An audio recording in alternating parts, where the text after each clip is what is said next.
What's up, guys? Welcome back to the channel. We're taking a quick vacation and we're at Hershey Park. We got some friends, we got some treats, we got roller coasters all over. This is pretty cool. It's a big change from the normal. And actually what's really funny about this is I haven't been wheeling in 2 years and we're about 20 minutes away from like my local off-road park. So yeah, it's pretty cool.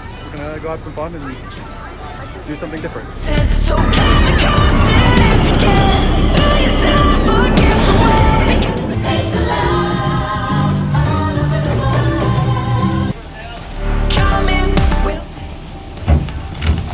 Yeah, keep going. Woo! My dear, you started living right now. Why don't you take a look around?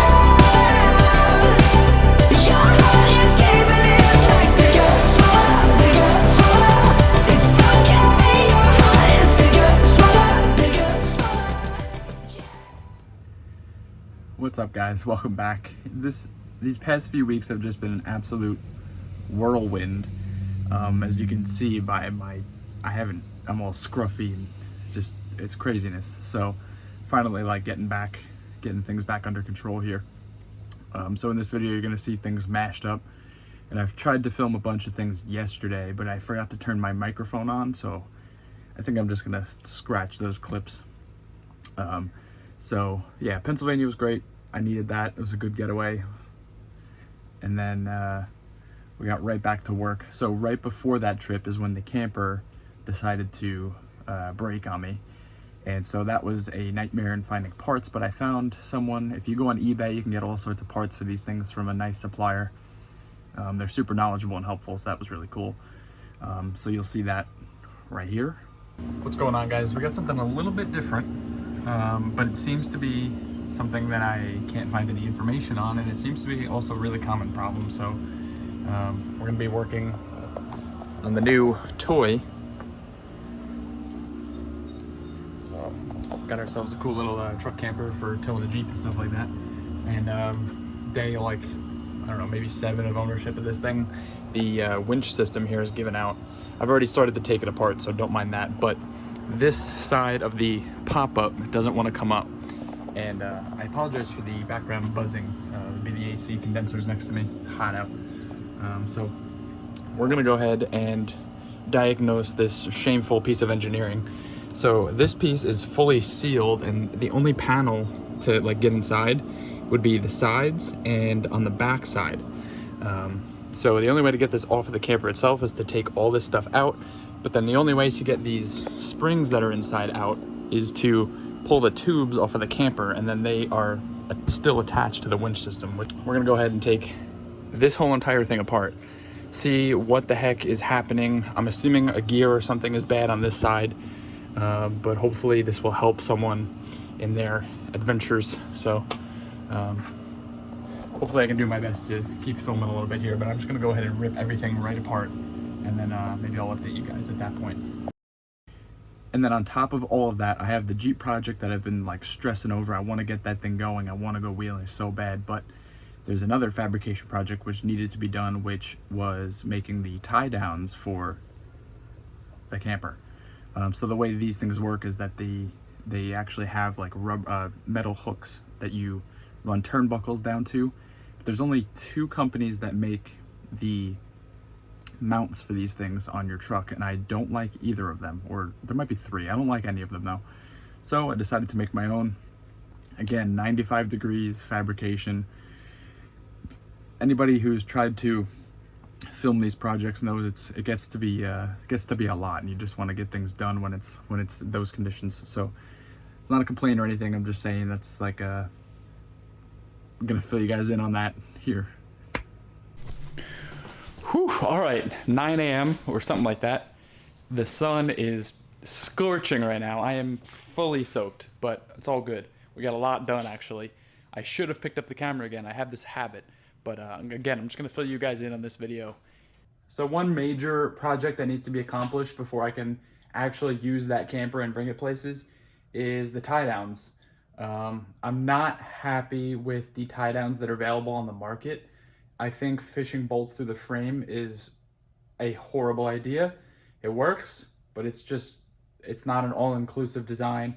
And then the torque lift ones, or not torque lift, whatever the other one, I forget what it is, the Happy Jack or something like that. I don't like that you have to bolt it to the front of the bed. It's just so unnecessary. So I'm gonna build my own system. I've already kind of got a design in mind. It is gonna require drilling, but it's non-invasive and it won't hurt your frame in any way. So two of the biggest components here are going to be some trailer hitches. These are 1 1/4. I'll just show you this. 1 1/4 receiver tubes. They're raw steel, so you can weld with them. These are the 12-inch length. And then I got these pretty cool looking receivers, or ball mounts, whatever you want to call them. So this is what the camper will actually tie down to, and we're going to mount those onto the frame using some plate and this cardboard template that I've designed. And hopefully I can get something to work somewhat decently. This is going to be a multiple day project, just because I am too scatterbrained to do this all in one shot. So I'm confident that's going to work. So I'm just going to get to work on cutting out some steel, and we can go from there. All right, another day, another project, same project but different project. We're working on the other side of the camper bracket today. I really didn't want to do anything again. That seems to be a theme in this video. That's not okay. We need to do something about that. Anyway, moving on. Yeah, so using these like DIY hitches from Kurt. I've seen lately a trend. Everything I'm using for parts for trailers / towing / tying down lately has all been from Kurt. So good stuff. We got 1 1/4 inch hitch receivers here, and then under here I've mocked up our next plate. Get a good idea of what I'm tying into here. That's my brace to keep everything from wanting to like bend up.